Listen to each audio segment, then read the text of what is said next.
আচ্ছা তাহলে মাইটোসিসের ধাপ কয়টি? 5টি। মাইটোসিসের ধাপ 5টি। সেটা হলো প্রোফেজ। কি কি? প্রোফেজ। তারপরে হচ্ছে প্রোমেটাফেজ। ঠিক আছে। আচ্ছা 3 নম্বর কি? মেটাফেজ। 4 নম্বর অ্যানাফেজ। 5 নম্বর হলো টেলোফেজ।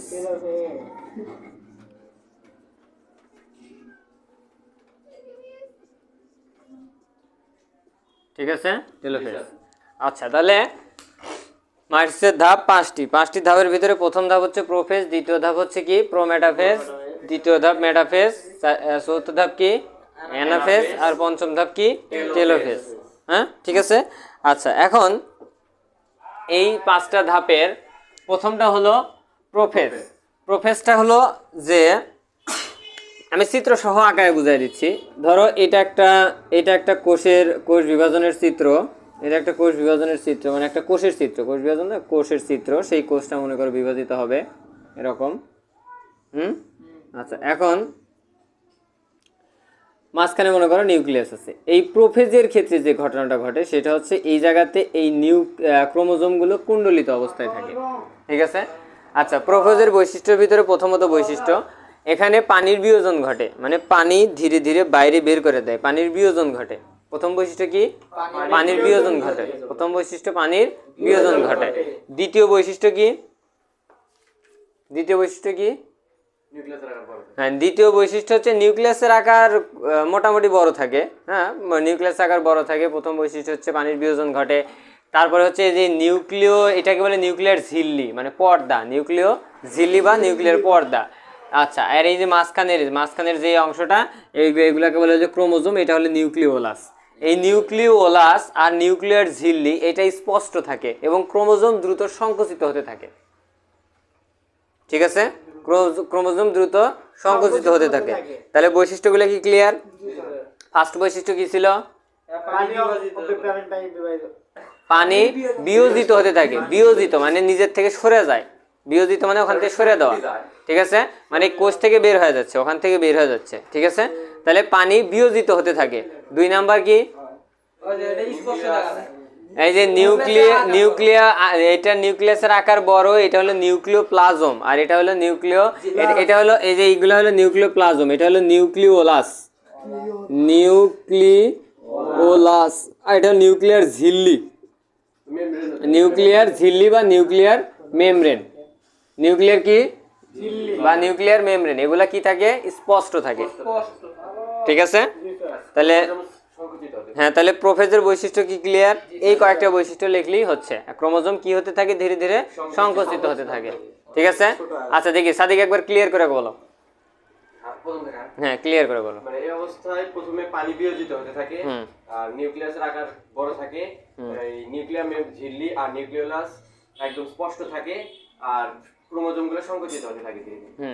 আচ্ছা তাহলে কি সবাই ক্লিয়ার? সবাই তাহলে পারবে? আচ্ছা এখন এরপরে আসে হচ্ছে মেটাফেজের প্রোফেজ মানে হচ্ছে মানে হলো পূর্ব। ঠিক আছে, পূর্ব, আর ফেজ মানে হচ্ছে দশা, পূর্ব মধ্য দশা, মানে পূর্ব দশা। ঠিক আছে, মানে আগের দশা, প্রথম দশা মানে প্রথম ধাপ। ঠিক আছে, ধাপ বা দশা বা যেটাই বলো। ঠিক আছে, পূর্ব ধাপ মানে প্রথম ধাপ বা প্রথম দশা এরকম। ঠিক আছে। আচ্ছা তারপরে হলো দ্বিতীয় চিত্রের দিকে আসো কি? প্রোমেটাফেজ।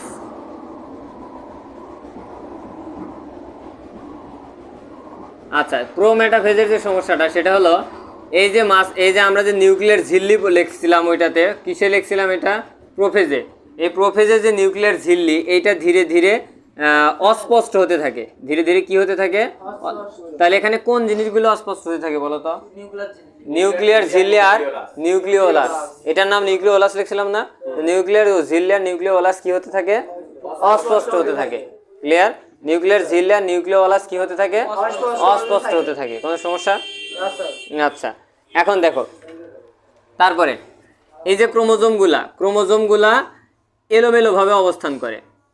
ঠিক আছে, ক্রোমোজোমগুলা কেমন অবস্থান করে? এলোমেলো ভাবে অবস্থান করে। ঠিক আছে, মানে সারা কোষ ধরে ওরা মানে সরানো ছিটানো অবস্থায় থাকে, এলোমেলোভাবে অবস্থান করে এবং এই যে স্পিন্ডল যন্ত্রের সৃষ্টি করে, কিসের সৃষ্টি করে? স্পিন্ডল যন্ত্রের সৃষ্টি করে, যেটাকে বলি স্পিন্ডল যন্ত্র। স্পিন্ডল যন্ত্রটা বা মাকু আকৃতি, মাকু আকৃতিটা কেমন? যে একটা বেলুনকে ফুলায় আর দুই পাশেরটাই নিয়ে ধরলে পারে যেরকম আকৃতি দেখা যায় অনেকটা এরকম, ঠিক আছে, ক্লিয়ার? আচ্ছা, তাহলে এটা কি মাকু আকৃতি ধারণ করে, এটাকে বলে স্পিন্ডল যন্ত্র, ঠিক আছে। এটা দুইটা মেরু তৈরি করে, এটা একটা মেরু আর এটা একটা মেরু, দুই পাশে দুইটা মেরু তৈরি করে, ঠিক আছে। তাহলে কিন্তু চিত্র দেখে বোঝা যাচ্ছে এটা কি? Pro metaphase. প্রো মানে পূর্বে, মেটা মানে মধ্যে, আর ফেজ মানে দশা, তাহলে পূর্ব মধ্য দশা, ঠিক আছে, এরকম। আমার কথা কি বুঝছো? আচ্ছা, তাহলে প্রথম বৈশিষ্ট্য কি ছিল?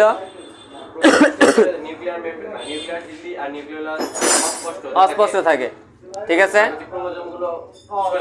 হ্যাঁ, সরানো ছিটানো অবস্থায় থাকে। আচ্ছা, স্পিন্ডল যন্ত্রের তৈরি হয়, দুই পাশে মেরু তৈরি হয়, ঠিক আছে। আচ্ছা, দেখো অনেক বলো তো, দ্রুত, দ্রুত।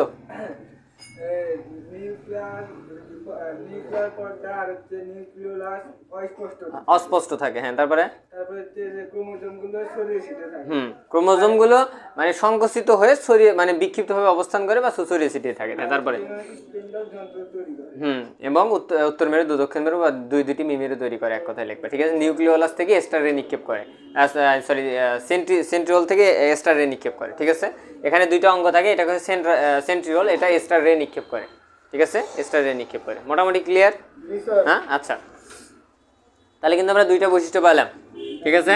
আচ্ছা, আর একজন রেডি হয় কিন্তু বলার জন্য। তারপর হচ্ছে মেটাফেজ। মেটা মানে কি? হ্যাঁ, মেটা মানে কি? মধ্য, মানে মধ্য দশা, ঠিক আছে।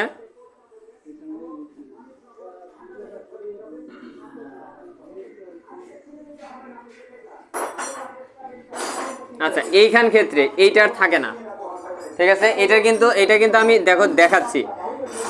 ফার্স্টে প্রোফেজে এটা ছিল, কিন্তু প্রো মেটাফেজে কি এটা ছিল? অস্পষ্ট ছিল। কিন্তু মেটাফেজে এসে এই গোলটা, এই নিউক্লিয়াসের এই পর্দাটাই থাকে না। মানে কি থাকে না তাহলে এক কথায়? নিউক্লিয়ার ঝিল্লি থাকে না। তারপরে কি থাকে না? হ্যাঁ, নিউক্লিয়ার ওলাস থাকে না। তাহলে নিউক্লিয়ার ঝিল্লি থাকে না, নিউক্লিয় ওলাস থাকে না। আচ্ছা, তারপরে দেখো এখানে মেরুর সৃষ্টি করে, দুই পাশে কিসের সৃষ্টি হয়? মেরু সৃষ্টি হয়। সেই মেরুতে মনে করো একদম প্রধান যেটা বৈশিষ্ট্য, সেটা হচ্ছে ক্রোমোজোমগুলো বিষুবীয় অঞ্চলে অবস্থান করে। এই যে মাঝখানের এই অংশটাকে বলে কি? বিষুবীয় অঞ্চল। তাহলে ক্রোমোজোমগুলো কোথায় অবস্থান করে? বিষুবীয় অঞ্চলে অবস্থান করে। সেন্ট্রোমিয়ারগুলো একদম বিষুবীয় অঞ্চলে অবস্থান করে। এই যে একটা ক্রোমোজোম, বুঝছো? আচ্ছা, আমি একটা ক্রোমোজোম মনে করো তোমাদেরকে আঁকায় দিচ্ছি, দেখতে কেমন দেখা যায়। এই যে একটা ক্রোমোজোম, এই ক্রোমোজোমের যে মাঝখানের অংশ, এটাকে বলা হচ্ছে সেন্ট্রোমিয়ার। সেন্ট্রোমিয়ার, এটাকে কি বলে? সেন্ট্রোমিয়ার। হ্যাঁ, সেন্ট্রিওল হচ্ছে এরকম গোল আকৃতির, হচ্ছে দুইটা বস্তু, মানে দুইটা একটা অংশ এরকম দেখতে, পাইপের মতো এরকম। হ্যাঁ, এটা কোষ বিভাজনে অনেক ভূমিকা পালন করে। এটা সক্রিয় সেন্ট্রিওল থাকার কারণে কোষ বিভাজিত হয়, ঠিক আছে।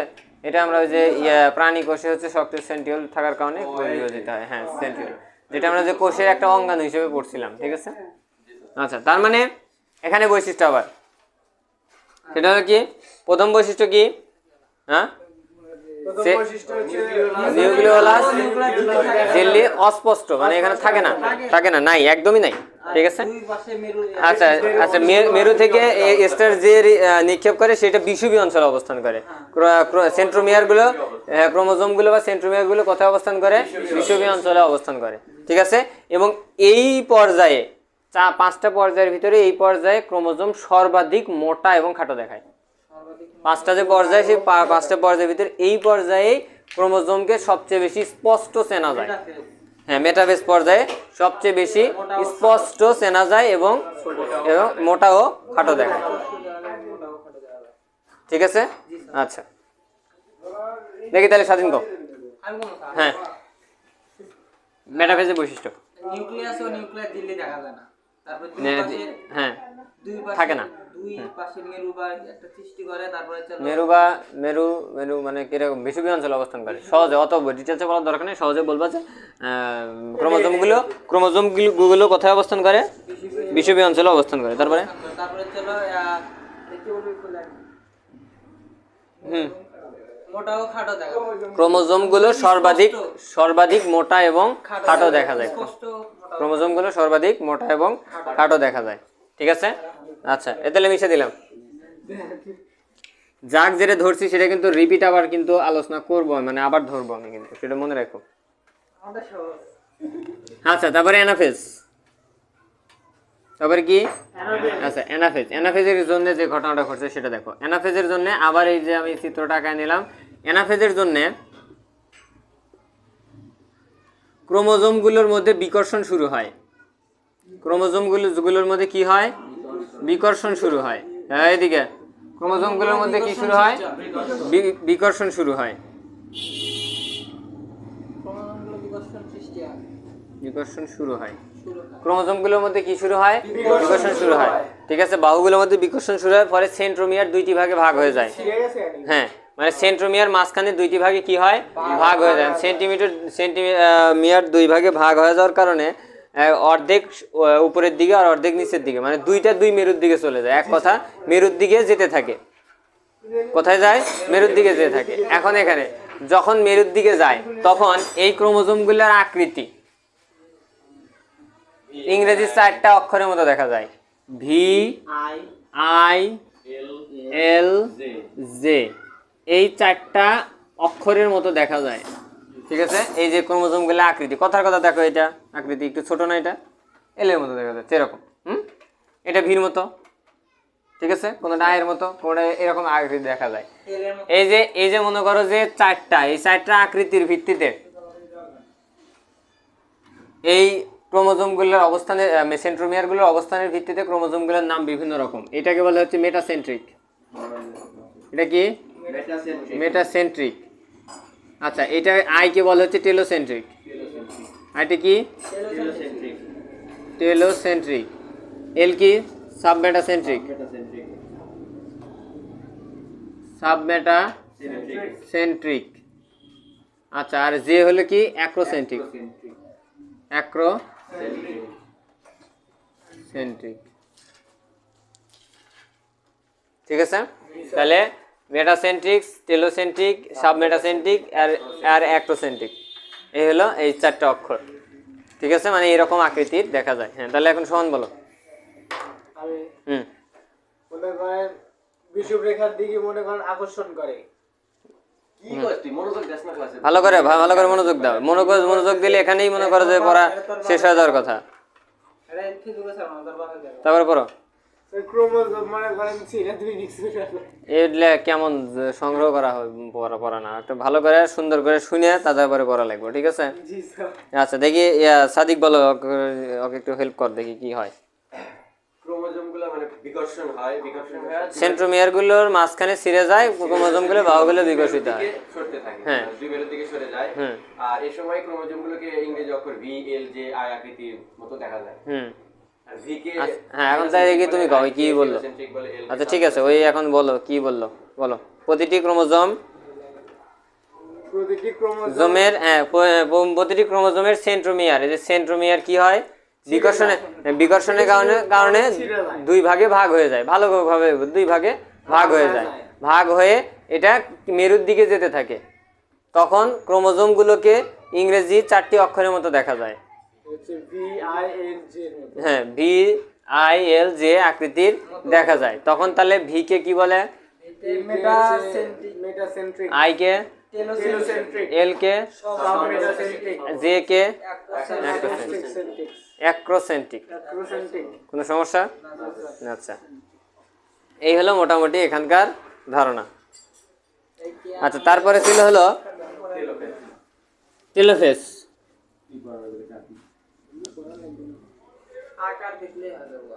এইদিকে টেলোসেন্ট্রিক বলতে দেখো এটা সম্পূর্ণটাই আলাদা।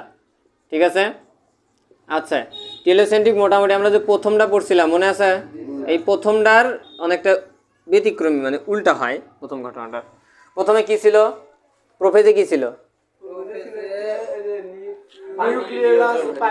পানি বিয়োজিত হতে থাকে। পানি কি হতে থাকে? বিয়োজিত হতে থাকে। তাহলে এখানে হবে পানি সংযোজন হতে হবে, পানি যোজন ঘটে। টেলোফেজে কি লিখবে? পানি শোষণ ঘটে বা পানি যোজন ঘটে।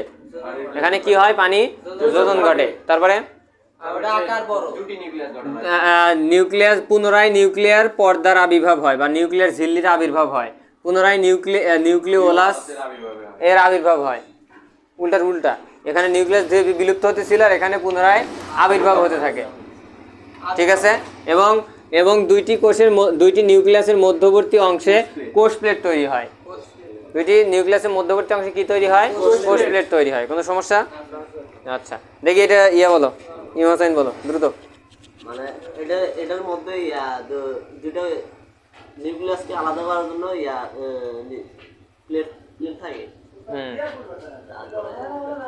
পানি পানি শোষণ করে নেয়, পানির যোজন ঘটে, ভালো যোজন ঘটে। আর পুনরায় নিউক্লিওলাস আর নিউক্লিওপ্লাজমের আবির্ভাব ঘটে।